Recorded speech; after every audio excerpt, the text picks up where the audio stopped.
The Antigravity A1 is the world's first drone to have a 360-degree 8K camera, but there is a catch.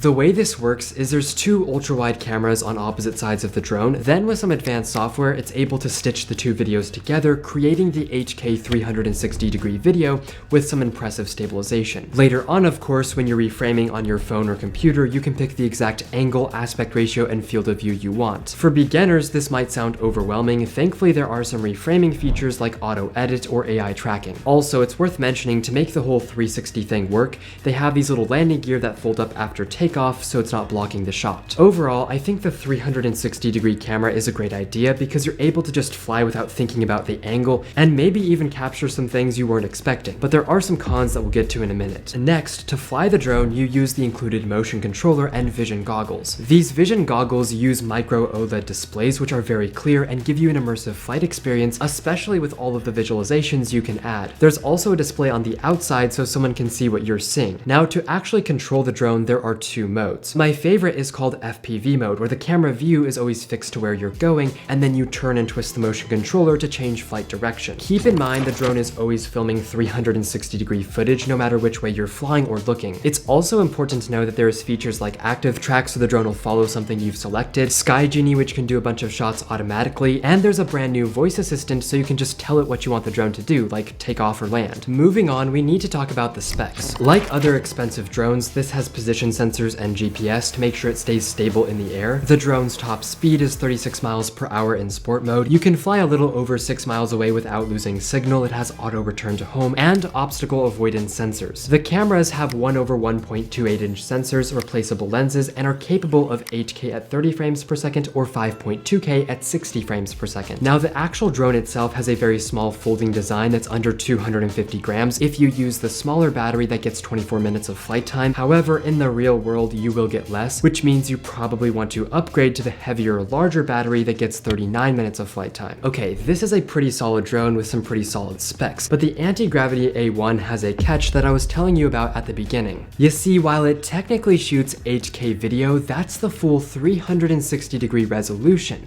When you reframe it to a normal looking video, you're gonna get much lower resolution, although it's still not bad quality. A few other smaller problems is while the drone is very small by itself, when you add the vision goggles and motion controller all together, it's a pretty big package. However, there are some rumors that they could be coming out with some more accessories for it, potentially a remote. Keep in mind, you always have to reframe the 360-degree footage, and even if it's fairly priced, this is expensive. Despite those things, the Antigravity A1 is in a different category and can do things no other drone can. A link to it will be down in the description.